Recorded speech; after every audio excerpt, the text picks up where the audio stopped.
Amigos de la vida, de nuevo psicoanálisis y respuesta necesaria en la tarea educativa sobre el psicoanálisis y la salud mental. Hoy seguimos con el número 2 de Freud en el malestar de la cultura, donde habla sobre la guerra, la muerte, etcétera, etcétera. Bien, vamos a recordarles en el anterior, que es el número 1, que terminaba diciendo: y así aquellos muertos amados eran sin embargo también extraños y enemigos que habían despertado en él sentimientos enemigos. Comenzamos. Los filósofos han afirmado que el enigma intelectual que la imagen de la muerte planteaba al hombre primordial hubo de forzarle a reflexionar, y fue así el punto de partida de toda reflexión. A mi juicio, los filósofos piensan en este punto demasiado filosóficamente. No toman suficientemente en consideración los motivos primariamente eficientes. Habremos, pues, de limitar y corregir tal afirmación. Ante el cadáver del enemigo vencido, el hombre primordial debió de saborear su triunfo, sin encontrar estímulo alguno a meditar sobre el enigma de la vida y la muerte. Lo que dio su primer impulso a la investigación humana no fue el enigma intelectual, ni tampoco cualquier muerte, sino el conflicto sentimental emergente a la muerte de seres amados, y sin embargo también extraños y odiados. De este conflicto sentimental fue del que nació la psicología. El hombre no podía ya mantener alejada de sí la muerte, puesto que la había experimentado en el dolor por sus muertos, pero no quería tampoco reconocerla, ya que le era imposible imaginarse muerto. Llegó pues a una transacción. Admitió la muerte también para sí, pero le negó la significación de un aniquilamiento de la vida, cosa para la cual le habían faltado motivos a la muerte del enemigo. Ante el cadáver de la persona amada, el hombre primordial inventó los espíritus, y su sentimiento de culpabilidad por la satisfacción que se mezclaba a su duelo hizo que estos espíritus primigenios fueran perversos demonios a los cuales había que temer. Las transformaciones que la muerte acarrea le sugirieron la disociación del individuo en un cuerpo y una o varias almas, y de este modo su ruta mental siguió una trayectoria paralela al proceso de disociación que inicia la muerte. El recuerdo perdurable de los muertos fue la base de la suposición de otras existencias y dio al hombre la idea de una supervivencia después de la muerte aparente. Estas existencias posteriores fueron sólo al principio pálidos apéndices de aquella que la muerte cerraba. Fueron existencias espectrales, vacías y escasamente estimadas hasta épocas muy posteriores. Recordemos lo que el alma de Aquiles responde a Ulises. Dice así: preferiría labrar la tierra como jornalero, ser un hombre necesitado, sin patrimonio ni bienestar propio, a reinar sobre la muchedumbre desesperanzada de los muertos. O en la vigorosa versión amargamente paródica de Enrique Heine, que dice: el más significante filisteo vivo de Stucker junto al Neckar es mucho más feliz que yo, el Pélida, el héroe muerto, el príncipe de las sombras del Averno. Solo más tarde consiguieron las religiones presentar esta existencia póstuma como la más valiosa y completa y rebajar la vida terrenal a la categoría de una mera preparación. Y consecuentemente se prolongó también la vida en el pretérito, inventándose las existencias anteriores, la transmigración de las almas y la reencarnación. Todo ello con la intención de despojar a la muerte de su significación de término de la existencia.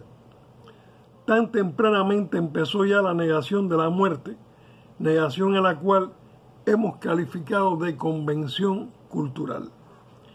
Ante el cadáver de la persona amada, nacieron no solo la teoría del alma, la creencia en la inmortalidad y una poderosa raíz del sentimiento de culpabilidad de los hombres, sino también los primeros mandamientos éticos. El mandamiento primero y principal de la conciencia alboreante fue: no matarás, el cual surgió como reacción contra la satisfacción del odio oculta detrás del duelo por la muerte de las personas amadas y se extendió paulatinamente al extraño no amado y por último también al enemigo.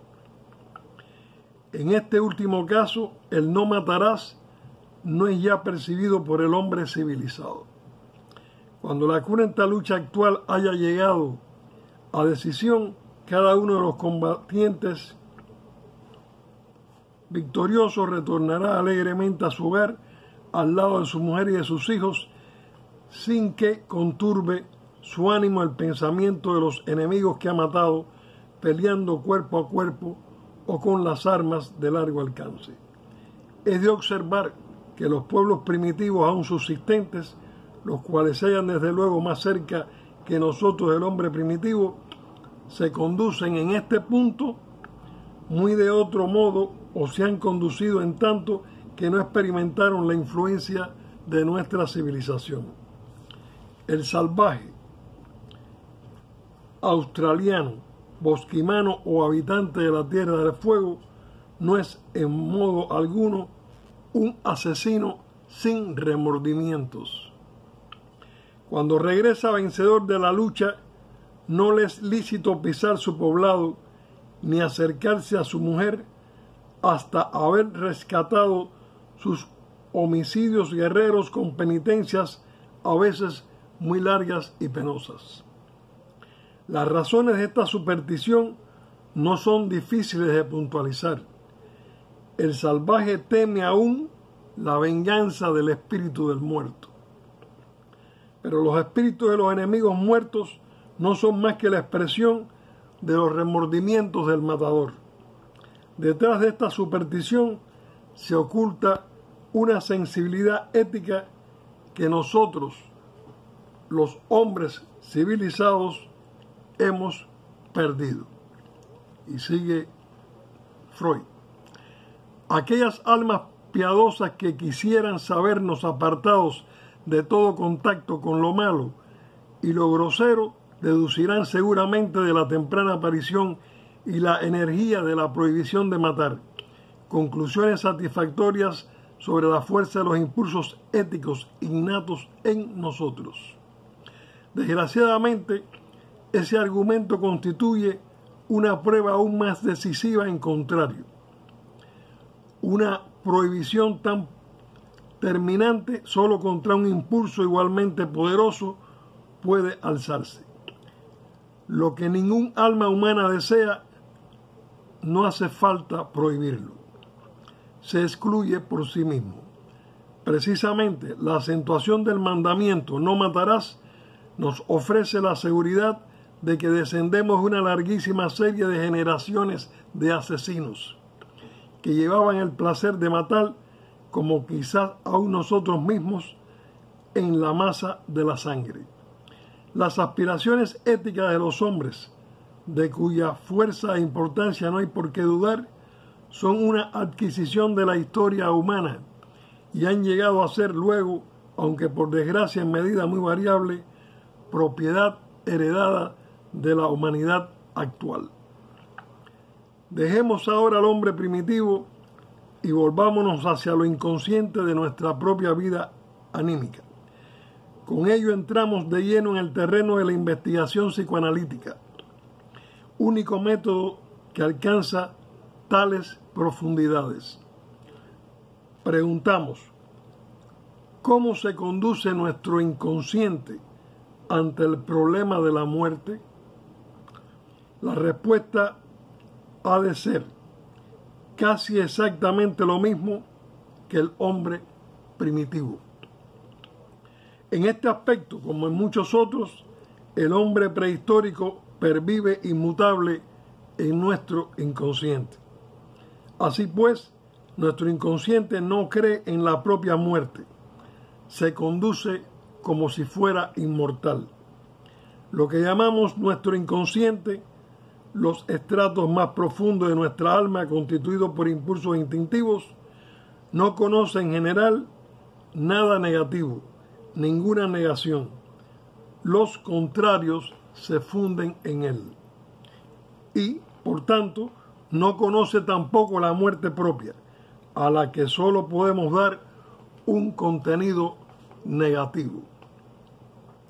En consecuencia, nada instintivo favorece en nosotros la creencia en la muerte. Quizás sea este el secreto del heroísmo.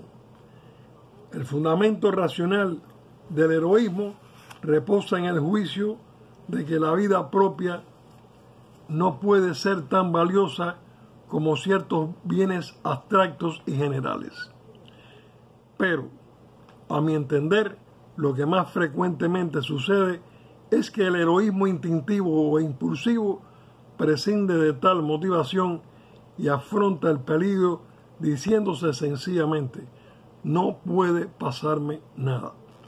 O en todo caso, la motivación indicada sirve tan solo para desvanecer las preocupaciones que podrían inhibir la reacción heroica correspondiente a lo inconsciente. El miedo a la muerte, que nos domina más frecuentemente de lo que advertimos, es en cambio algo secundario, procedente casi siempre del sentimiento de culpabilidad. Por otro lado, aceptamos la muerte cuando se trata de un extraño o un enemigo, y los destinamos a ella tan gustosos y tan sin escrúpulos como el hombre primordial. Qué interesante cómo en el mundo actual, en nuestras guerras, realmente el muerto extraño o enemigo se siente de esa misma manera, se percibe así. Seguimos con Freud. En este punto aparece, sin embargo, una diferencia que habremos de considerar decisiva en la realidad. Nuestro inconsciente no da la muerte, se limita a pensarla y desearla, pero sería equivocado rebajar con exceso esta realidad psíquica por comparación con la realidad del hecho. Es en efecto harto importante y trae consigo graves consecuencias. Nuestros impulsos instintivos suprimen constantemente a todos aquellos que estorban nuestro camino, nos han ofendido o nos han perjudicado. La exclamación, así se lo lleva el diablo, que tantas veces acude a nuestros labios como una broma con la que encubrimos nuestro mal humor y que en realidad quiere decir, así se lo lleve la muerte, es en nuestro inconsciente un serio y violento deseo de muerte. Nuestro inconsciente asesina, en efecto, incluso por pequeñeces. Como la antigua ley draconiana de Atenas no conoce para toda clase de delitos más pena que la de la muerte, y con ello con una cierta lógica, ya que todo daño inferido a nuestro omnipotente y despótico yo es en el fondo un crimen lese majestatis. Así pues, también nosotros mismos, juzgados por nuestros impulsos instintivos, somos, como los hombres primitivos, una horda de asesinos. Por fortuna, tales deseos no poseen la fuerza que los hombres de los tiempos primitivos les atribuían aún. De otro modo, la humanidad habría perecido hace ya mucho tiempo, víctima de las maldiciones recíprocas. Esta tesis que el psicoanálisis formula atrae sobre ella la incredulidad de los profanos, que la rechazan como una simple calumnia insostenible ante los acertos de la conciencia y se las arreglan hábilmente para dejar pasar inadvertido los pequeños indicios con lo que también lo inconsciente suele delatarse a la conciencia. No estará, por tanto, fuera de lugar hacer contar que muchos pensadores, en cuyas opiniones no pudo haber influido el psicoanálisis, han denunciado claramente la disposición de nuestros pensamientos secretos a suprimir cuanto supone un obstáculo en nuestro camino, con un absoluto desprecio a la prohibición de matar. Un solo ejemplo que se ha hecho famoso bastará. En Le Père Goriot alude Balzac, es decir, en Papá Goriot, alude Balzac a un pasaje de Juan Jacobo Rousseau en el cual se pregunta al lector qué haría si con solo un acto de su voluntad, sin abandonar París, ni desde luego ser descubierto, pudiera hacer morir en Pekín a un viejo mandarín cuya muerte habría de aportarle grandes ventajas. Y deja adivinar que no considera nada segura la vida del anciano dignatario. La frase "Yo soy mandarín" ha llegado a ser proverbial como designación de tal disposición secreta, latente aún en los hombres de hoy. Hay también toda una serie de anécdotas e historietas cínicas que testimonian en igual sentido. Así, la del marido que dice a su mujer: cuando uno de nosotros muera, yo me iré a vivir a París. Estos chistes cínicos no serían posibles si no tuvieran que comunicar una verdad negada y que no nos es lícito reconocer como tal cuando es expuesta en serio y sin velos. Sabido es que en broma se puede decir todo, hasta la verdad.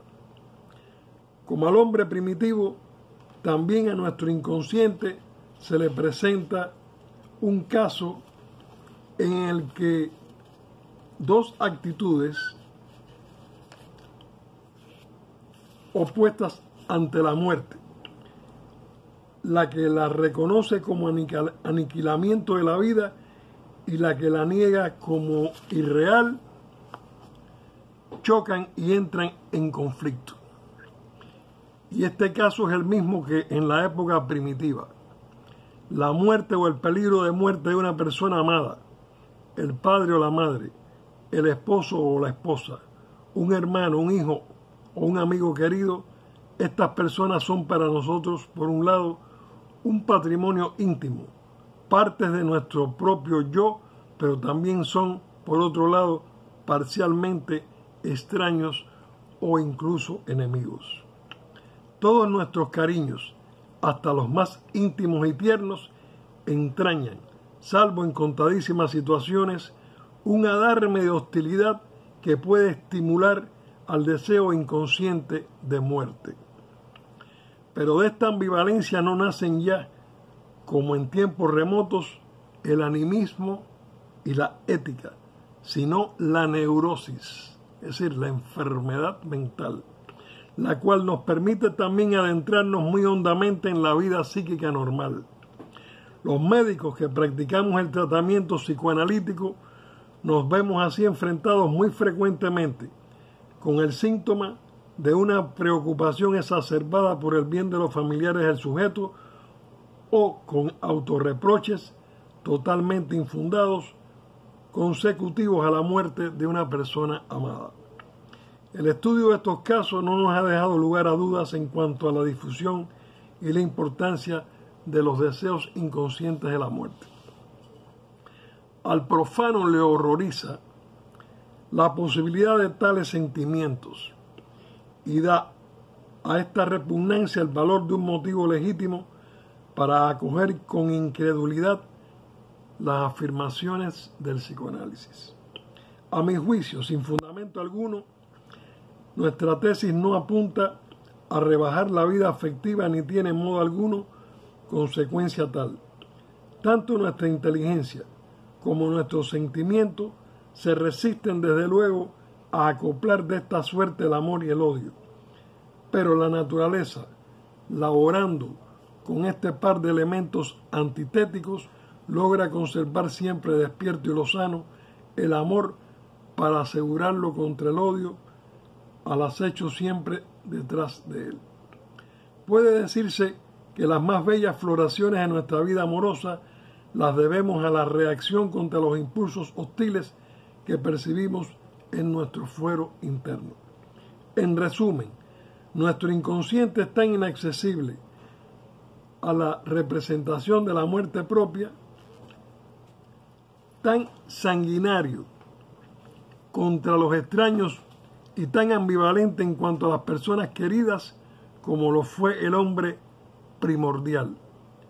Por cuanto nos hemos alejado de este estado primitivo en nuestra actitud convencionalmente civilizada ante la muerte.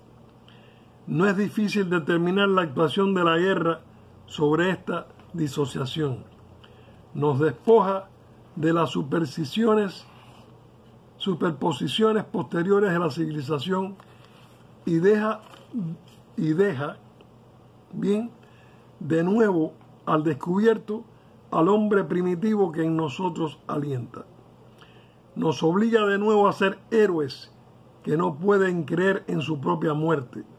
Nos presenta a los extraños como enemigos a los que debemos dar o desear la muerte y nos aconseja sobreponernos a la muerte de las personas queridas. Pero acabar con la guerra es imposible.